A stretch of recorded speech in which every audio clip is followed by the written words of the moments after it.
Social media पर बड़ी बहस चल रही है। तिरुपति बालाजी मंदिर के लड्डू का जो पूरा मामला है, जिसमें बीफ की चर्बी, मछली की चर्बी के बात हुआ, उसका शुद्धिकरण हुआ, उसके बाद फिर से मामला उस तरह से उठ खड़ा हुआ है कि क्या तमाम बौद्ध विहार और जैन मंदिरों पर कब्जा किया गया और इसकी जांच क्यों ना हो। स्वामी प्रसाद मौर्य आप बोलते ही रहते हैं, क्रांति कुमार ने भी तमाम पोस्ट लिखे हैं और एक हिमांशु कुमार शख्स हैं, उन्होंने भी कुछ पोस्ट लिखे हैं जिस पर सोशल मीडिया पर ये डिस्कोर्स हो रहा है। बाम सेफ के आंदोलन में ये सब बातें होती रहती है और हाल के दिनों में सोचिए किस तरह से महाबोधि बोध गया को लेकर जिस तरह से उसके ट्रस्ट में जिस तरह से लोग हैं, और आप पूरा स्थापत्य कला देखेंगे तो बोध गया बिहार का तिरुपति का एकदम मिलता जुलता है। बहुत सारे ऐसे तस्वीरें सामने आती रहती है जहां तथागत बुद्ध की तस्वीरों को रंग रोगन करके नई तरीके से परिभाषित किया जा रहा है। तो ये बात तो सच है कि ये देश बुद्धिस्टों का था, जैन समाज, महावीर भगवान जैन भी थे। तो भगवान महावीर और भगवान बुद्ध ये दो हैं जिनका पूरा साक्ष्य और इतिहास मिलता है, और ये दो जो हैं वो पुरानी सभ्यताएं हैं, पुराने सांस्कृतिक और धार्मिक विचार हैं, आप इसको जैसे कह सकते हैं। और उसके बाद जो पूरा जो मसला है वो इसलिए है कि क्या तिरुपति जो मंदिर है उस पर लोग कह रहे हैं, जो जैन समाज के लोग हैं वो कह रहे हैं कि जैन तीर्थंकर का है उनका, और जो लोग कह रहे हैं कि ये तथागत बुद्ध की भी मूर्तियां हैं। तो इस पर लगातार बात हो रही है। सोचिए आप किस तरह से हाल के दिनों में लगातार मुस्लिम समाज के जो तमाम स्थल हैं, चाहे वो ज्ञानवापी हो, बाबरी मस्जिद को लेकर जिस तरह से हुआ, तो लोगों ने क्लेम किया और उनको मिला भी। तो ये सब आप सब जानते हैं। तो 6th century BC to royal Jain family of ancient India. तो महावीर को लेकर, बुद्ध और महावीर को देखेंगे तो उनकी बहुत सारी समानताएं भी हैं उनकी मूर्तियों में भी।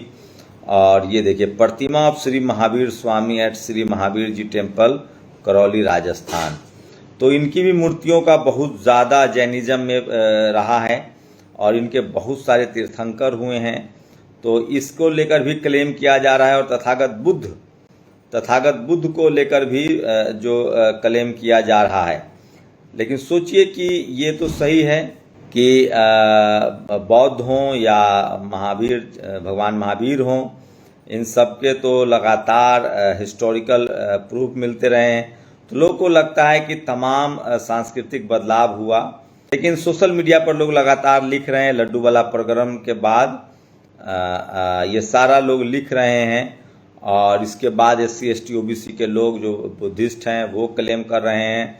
बाम सेफ के आंदोलनों में लगातार इस पर बातचीत होती रहती है, और इसलिए मैं कह रहा हूं कि तमाम लोग जो हैं, इस तरह की चीज़ें जो पहले पब्लिक डोमेन में नहीं थी, अयोध्या में भी जिस तरह से लोग गए थे, कोर्ट गए थे, और उस समय के जज थे मिश्रा जी, जो उन्होंने कहा how dare you.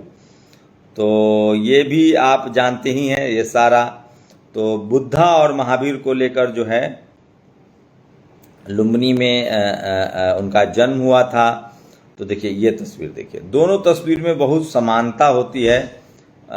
Statue of the Buddha, तो भगवान बुद्ध की तस्वीर हो, भगवान महावीर की तस्वीर हो, इन दोनों में बहुत समानता तो रहती है। तो ये, और इसीलिए दोनों के जो मान्य 6th और 5th सेंचुरी में इनका है।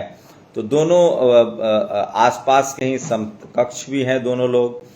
तो ये 563 BC से 480 BC के बीच उनका बर्न दिखाया जा रहा है। 563 BC से 480 BC के बीच उनका दिखाया जा रहा है। 483 BC और 400 BC, 80 साल की उम्र में उनका परिनिर्वाण हुआ। ये बुद्ध के बारे में दिखाया जा रहा है। और तो मैं इसलिए कह रहा हूँ कि दोनों बहुत समकक्ष हैं, और दोनों के बारे में तमाम तथ्य हैं, और दोनों के जो तस्वीरें हैं उसमें बहुत समानता भी है। तो ये भी बड़ी बात है। और देखिए, तो मैं इसलिए कह रहा हूँ कि दोनों लोगों के जो मानने वाले हैं वो इसको क्लेम कर रहे हैं। तो आप जब देखेंगे तो इनका जो पूरा एरा है वो भी मैं आपको बताऊंगा।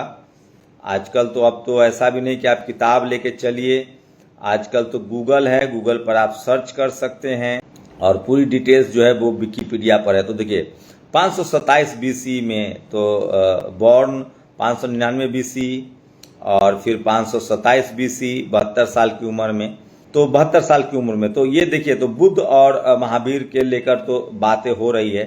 तो ये तमाम जो डिस्कोर्स है वो शुरू हो चुका है और दोनों के मानने वाले लोग कह रहे हैं कि तिरुपति माला जी जो है वो हमारे लिए सम्मानित है। तो सोचिए किस तरह से 8वीं सदी के बाद कल्चरल हेजमनी चेंज हुआ। और स्वामी प्रसाद मौर्य जी ने एक बड़ी जानकारी दी है। तो तमाम इस मुद्दे पर क्या लिखा जा रहा है वो भी बताऊंगा, हिमांशु कुमार ने क्या लिखा है वो भी बताऊंगा। वो खुद ब्राह्मण समाज से आते हैं, समाज विज्ञान समाज सुधारक हैं। स्वामी प्रसाद मौर्य जी ने एक बहुत बड़ी जानकारी दी। उन्होंने ऐसी जानकारी दी है जो SC ST OBC समाज के बहुत लोगों को शायद नहीं पता होगी। अयोध्या में 3 बार खुदाई हुई, तीनों बाद बुद्ध के अवशेष मिले, बाद में खुदाई रुकवा दी गई। वो मंत्री भी रहे हैं, कई बार मंत्री रहे हैं। और RSS ने कहा है कि शिवाजी महाराज की शिवाजी महाराज की जो पूरी जो खोज है वो बाल गंगाधर तिलक ने किया था। ये झूठ है। महात्मा ज्योतिराव फुले ने 1869 में रायगढ़ किले में जाकर छत्रपति शिवाजी महाराज की समाधि को ढूंढने का महान कार्य किया और उनके बारे में इतिहास भी लिखा और जन जन तक पहुंचाया। सबको पता है शिवाजी महाराज, संभाजी महाराज, साहू जी महाराज, उनके पूरे वंशजों का अधिकार किसने छीना। बाल गंगाधर तिलक ने शिवाजी महाराज की जयंती जब बड़े पैमाने पर मनाई जाने लगी तब उन्होंने गणेश चतुर्थी की शुरुआत की। ये भी फैक्ट है, लेकिन RSS लगातार इन सब चीज़ों को अपने कंट्रोल में करता रहता है और यही उन लोगों के पास चूंकि टीवी है, अखबार है, तो उनकी बातें दुनिया को पता चलती रहती है। लेकिन अब सोशल मीडिया पर तमाम लोग, तो ये तस्वीर देखिए, तो इस तरह की तस्वीरें हैं जो आजकल जो ऐतिहासिक चोरी है उसको लेकर भी लोग बात करने लगे हैं और अब ये सब पब्लिक डोमेन में भी आ गया है। तो तमाम लोग भगवान महावीर, भगवान बुद्ध के जो अनुयायी हैं उनके वो भी अब क्लेम करने लगे हैं और ये सच्चाई है। लोग क्या सोचिए, पुरोहित पेशे में वंश या एक जाति का परंपरागत अधिकार समाप्त होना चाहिए, तो हिंदू में एनालिसिस ऑफ कास्ट में बाबा साहब ने लिखा है। लेकिन तमाम जो बड़े बड़े बौद्ध विहार हुए उन पर महाबोधि मंदिर के जो स्थापत्य कला से पता चल जाता है। और राजेंद्र प्रसाद सिंह तो 2 लाइन में कहते हैं कि एक बड़ी कल्चरल हेजमनी जो है वो चोरी हुई है। तो ये सोशल मीडिया पर सबसे ज़्यादा लिखा जा रहा है, लोग पढ़ भी रहे हैं और इतनी जागरूकता आई भी है कि अब तमाम सवाल उठा रहे हैं। ब्राह्मण धर्मावलंबी हैं, सनातन शब्द भी जो है वो बुद्धिस्टों से ही आया है। तो ब्राह्मण धर्मावलंबी जो हैं वो तमाम मस्जिदों पर क्लेम कर रहे हैं, ये उनका क्लेम बन सकता है क्योंकि लेकिन जो पुरातन जो सनातन है वो बुद्धिस्टों का क्लेम है। और इसीलिए मैं कह रहा हूँ कि ये अब धीरे धीरे लोग चल रहे हैं। तो मैं कुछ बताता हूँ।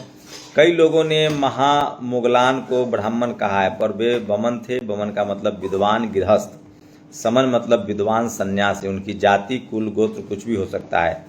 महामंगलवायन कोलिये थे। ब्राह्मण जाति तब बनी जब मौर्य काल और उसके बाद कुछ विदेश से लोग आए, भारत आए। मौर्य काल में समन बमन को इज्जत पाते देख वे खुद को बमन कहने लगे, उसी से ब्राह्मण शब्द बना है।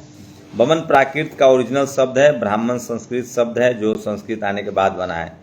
और राजेंद्र प्रसाद सिंह, सांची स्तूप 3 से महागुलोमन का अस्थि अवशेष मिला है, ये कोलिये थे।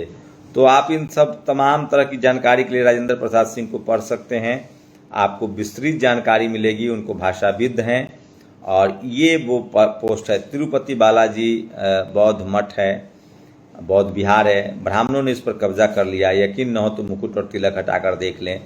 हिमांशु कुमार ने लिखा है, जिसके बाद ये बहस के केंद्र में आ गया है। तो आजकल तो तमाम मस्जिदों पर भी लोग क्लेम कर रहे हैं। अब जो बुद्धिस्ट हैं वो तमाम मंदिरों पर क्लेम कर रहे हैं कि कम से कम उसकी वैज्ञानिक जांच तो हो। तो एक बड़ी कल्चरल भी चोरी होती है। आप लोग अपनी राय दें। शुक्रिया। नेशनल दस्तक की आपसे गुजारिश है कि अगर इसको बचाना चाहते हैं तो नेशनल दस्तक को सब्सक्राइब करने के लिए रेड कलर के सब्सक्राइब बटन को दबाएं, फिर बेल आइकन की घंटी दबाएं। नेशनल दस्तक को बचाने के लिए बहुत जरूरी है कि हर खबर को शेयर करें, लाइक करें, कमेंट जरूर करें।